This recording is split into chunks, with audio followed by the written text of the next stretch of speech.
자, MBC 라디오가 윤도현 씨하고 저하고 어떻게 퇴출시키는가. 이게 다 이제 소위 김재철 사장이 다 한 줄 알았어요. 네. 그렇죠? 아니더라고요. MBC가 자체적으로 판단해서 한 건 줄 알았으나 MBC가 하라고 국정원이 시켰다라고 볼 만한 문건이 나왔습니다. 내용을 좀 소개해 주십시오. 네, 한겨레 21이 국정원 문건 14건을 확인을 했는데요. 목소리는 왜 그래요? 지금 계속 앉아있었더니 잠겼나 봅니다. 예, 잠깐만요. 죄송합니다. 네. 예. 괜찮아요. 오늘은 널널하고요. 네, 차도 없더라고요. 말씀하신 대로. 없고 우리끼리 방송한다 생각하시면 되고요. 예. 2011년 7월에 작성한 MBC 좌편향 출연자 조기 퇴출 확행 보고서라는 걸 저희가 입수를 했는데요. 여기 중요한 표현입니다. 확행이. 그러니까 이게 기수를 아마 확행이라고 썼던 것 같아요. 실행은 이제 미수를 말하는 것 같고 확행은 이제 확실히 행해졌다 뭐 이런 의미인 거잖아요. 확행은 확실히 행했다 이런 거 아닙니까? 네, 그렇죠. 그러니까 이제 잘 안 쓰는 말인데 일반적으로 어쨌든 이 확행 보고서를 보면 4월에 김미화, 7월에 김여진을 하차시키고 후속 조치로 윤도현, 김규리를 8월경에 교체한다. 그리고 10월 가을 개편에 신해철, 김어준도 하차시켜서 순차적으로 물갈이 방침 이렇게 적혀 있습니다. 그래도 제가 제일 늦게 하차되네요. 아, 이 방송을 5월 달에 시작하셨더라고요. 제가 보니까. 근데 이미 7월에 해고가 확정이 되셨던 거예요. 제가 이 방송 시작하면서 그랬어요. 저희 이 담당 네. PD한테 이 방송은 향후 6개월 이내에 네. 퇴출되게 있는 방송이다. 이건 물타기로 나를 넣은 거지. 나는 6개월 이상 갈 수가 없다. 그래서 근데 그 PD는 당시에 무슨 소리냐 열심히 잘하면 인기 있으면 된다라고 해서 실제 저희가 이 다운로드도 1위도 하고 막 그랬어요. 네. 예. PD가 먼저 다른 데로 날아가고 그 다음에 이제 그런데 나보다 먼저 PD가 한 명이었거든요. 예, 30분짜리였기 때문에 PD가 한 명인데 PD가 갑자기 없어졌어요. 저보다 먼저 PD가 잘려서 PD 본인은 모른 채 어느 날 딴 데로 발령이 나와버렸어요. 그렇더라고요. 5월 21일인가 방송을 시작하셨는데 7월 달에 이미 국정원에서 10월에 해고시키기로 결정을 하고. 그리고 나서 PD가 잘리고요. PD 한 명인데 PD가 잘려서 저밖에 안 남았어요. 이때 사실 이때 화제는 윤도현 씨가 두세 데이트가 굉장히 인기가 있을 때였는데 윤도현 씨가 석연치 않게 이제 그만둬왔고 그 당시에 뭐 윤도현 씨 프로에 제가 고정으로 또 하고 있었거든요. 그래가지고 윤도현 씨한테 제가 그랬어요. 제가 이 방송에 고정으로 나오는 한 당신의 퇴출이 빨라질 것이다. 어쨌든 했는데 이 보고서대로 윤도현 씨는 9월경에 그리고 그 공장장은 10월에 하차 퇴출이 됐죠. 이때 말들이 많았죠. 네, 그렇죠. 예. 근데 이제 퇴출시키는 모양새가 아닌 척 하려고 다른 시간대로 가라. 라는 제스처를 취했고요. 물론 실제 그런 마음은 없었을 거라고 봅니다. 왜냐하면 퇴출 이렇게 되면 또 공격을 받을 수 있으니까. 근데 이제 당연히 다른 시간대는 안 맞으니까 프로그램 성격도 안 맞고. 그래서 주병진 씨가 그때 잠깐 왔죠. 아, 맞아요. 주병진 씨가 복귀하는 걸로 그 퇴출 여론을 좀 덮었던 그 시기인데요. 그것까지도 저는 다 계획되어 있었을 거라고 봅니다. 네, 주병진 씨의 갑작스러운 복귀도 그때 좀 화제가 됐었었죠. 네. 주병진 씨의 잘못은 아니죠. 네, 아니죠. 예. 예. 국정원이 이제 낙점한 거라고 봅니다. 저는 그런 식으로. 이게 방송국 차원에서 진행된 게 아니라 방송국을 장악해 가는 과정 전체를 국정원이 로드맵을 짜고 그렇죠. 예. 그리고 구체적으로 누구는 언제를 다 정해놓고 있었다는 거죠. 예. 그것 외에도 굉장히 좀 그야말로 방송국을 경영했다고 해도 과언이 아닐 정도로 그리고 연예인들에 대한 여론조원 실제 전체를 총괄했다고 과언이 아닐 정도의 내용들이 있는데요. 연예인별로 방법을 달리해서 공격하는 얘기들이 아주 디테일하게 적혀 있습니다. 예를 들면요? 예를 들어서 방송인 김구라 씨와 김장훈 씨는 이제 VIP에 대해 언어 테러를 가했다, 뭐 국가 원수 명예를 침취시켰다 이렇게 지적이 되어 있는데 이들의 경우에는 내가 맨날 하던 짓인데.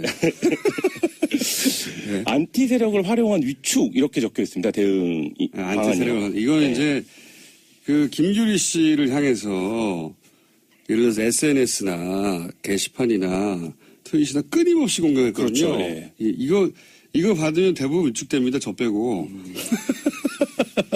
저는 이게 즐겁던데 이 바보들 그래서 실제로 이 국정원 보고서가 나온 이후에 김구라 씨 같은 경우에는 과거 막말 동영상 이 커뮤니티 사이트들에 집중 배포가 됐고 김장훈 씨는 이제 거짓 기부 논란에 좀 휩싸이면서 굉장히 주목을 받았는데 이때가 뭐 다 아시겠지만 이제는 국정원 심리전단과 군사이버사령부가 굉장히 활발하게 활동을 하는 시기랑 이제 겹쳐져 있고요. 그렇게 이런 걸 하려면 평상시에 연예인의 정보를 사실상 사찰하고 있어야 가능하거든요. 그렇죠. 예. 기본적으로 연예인 관련해서는 정보를 계속 축적하고 쌓고 사찰하고 있었다는 거고요. 그게 이제 개인들을 어떻게 다 따라다닙니까? 그 많은 연예인들을. 그러면 통신 사찰이 기본적인 것이고 거기에 뭐 여러 가지 지금 사용하는 그 통신 수단들 있지 않습니까? 카톡 비롯해서 저는 그런 것들 평상시에 쌓아놓고 있었다. 예. 그리고 커뮤니티 게시판이라는 것이 갑자기 내가 오늘부터 활동해야지 이러면 활동을 잘할 수 있는 구조가 아니라서 사실 그 전부터 어떤 오더를 받으면 쫙 수행을 할 수 있게 커뮤니티마다 담당자가 있다. 활동을 해왔어야 되는 상황인 거죠. 이거 하나로 여러 가지를 알 수 있는 거죠. 커뮤니티마다 담당자가 있고 연예인 정보는 사찰하고 있었고 그리고 필요하면 적절한 시점에 그중에서 그 연예인에게 타격을 줄 만한 정보들을 뿌리고 컨트롤 해온 거죠, 이거. 그다음에 뭐 그런 대목도 있는데요. 김미화와 손석희가 여전히 건재하다 이러면서 불신 여론을 조성해야 되는데 이 부분을 보수 매체를 통해 분위기를 조성하라 이런 대목이 한 차례가 아니라 여러 차례 이제 등장을 하는데 이 얘기는 보수 매체도 활용을 해서 작업을 했었다 이런 걸 이제 보여주는. 이 보수 매체에다가 갑자기 국정원이 전화해서 기사 한번 실어주시오. 이렇게 안 된단 말이죠. 그렇죠. 예. 또 오랜 공조가 있어야 가능하죠. 관리되고 있었다는 거고요. 이 부역 언론도 있다는 것이고 구체적으로는 부역 기자도 있다는 얘기입니다. 갑자기 이걸 어떻게 했습니까? 그렇게 생각해 보면 연예 매체들 중에 남들은 도저히 접근할 수 없는 특종을 하는 매체들이 있어요. 우리가 아는 D 매체 뭐 이런 데 말씀하신 거예요. 네.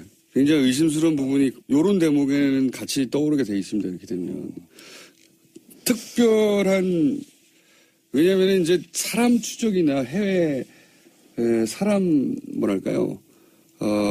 미행 추적 뒷공무니 잡기 이거는 해보지 않은 사람은 그게 얼마나 어려운지 모르거든요. 제가 그게 많이 해봤기 때문에 이거는 불가능한 일인데 이 정도 하려면은 엄청난 작업이죠. 기자 한두 명이 아니라 수십 명이 동시에 붙어야 되거든요. 그 사람이 어떻게 움직일지 모르기 때문에 특히 해외에서는 정말 어려워요. 근데 그런 특종을 많이 한 경우도 있었죠. 국정원이 한 일을 보면 뭐 굉장한데요. 코미디언 박미선 씨, 가수 이하늘 씨에 대해서는 광고주에게 모델 교체를 압박해야 된다. 광고주. 예, 이렇게 지시하기도 하고. 그다음에 저는 이게 좀 재밌었는데 연예인을 온건좌파랑 강성좌파로 구분을 합니다. 그래서 지금 이 시기에 82명이 블랙리스트에 올랐다라고 하는데 13명은 비교적 좌파 성향이 덜한 온건좌파로 분류를 하고 뭐 문성군, 권혜요, 명계남, 신해철, 윤도현, 김미아 등은 69명은 강성좌파다. 근데 이들을 어떻게 하냐면 온건좌파는 포섭을 합니다. 그래서 포섭을 해서 간첩으로 생각했구나 완전히. 공익 광고 정도는 할 수 있게 해줘라. 뭐 이런 얘기니까 우리 말을 들으면 하고 이게 또 재밌는데 간접 제재로 분량을 축소해라 이런 얘기를 합니다. 근데 이거는 사실 국정원이 출연을 금지시키는 거는 윗선을 통해서 할 수 있겠지만 분량을 축소한다 이것은 출연을 하게 해주되 나오는 분량을 줄여라 이런 것까지 이제 국정원이 컨트롤을 했다는 건데 이해가 안 가더라고요. 자, 더 얘기하고 싶고 재밌는 주제긴 한데 김한 기자보다 훨씬 지금 큰 건들을 들고 온 분들이 있어요. 또 준진우 기자하고 안홍무 청장님이라고 이 정도에서 들어가 주셔야 되고요. 저희가 공휴일 끝나고 나서 다시 한번 모시도록 하겠습니다. 네, 알겠습니다. 우리가 석연치 않게 이제 그만둬왔고 그 당시 뭐 윤도현 씨 프로에 제가 고정으로 또 하고 있었거든요. 그래가지고 윤도현 씨한테 제가 그랬어요. 제가 이 방송에 고정으로 나오는 한 당신의 대출이 빨라질 것이다. 어쨌든 했는데 이 보고서대로 윤도현 씨는 9월경에 그리고 그 공장장은 10월에 하차 퇴출이 됐죠. 이때 말들이 많았죠. 네, 그렇죠. 근데 이제 퇴출시키는 모양새가 아닌 척 하려고 다른 시간대로 가라 라는 제스처를 취했고요. 물론 실제 그런 마음은 없었을 거라고 봅니다. 왜냐하면 퇴출 이렇게 되면 또 공격을 받을 수 있으니까.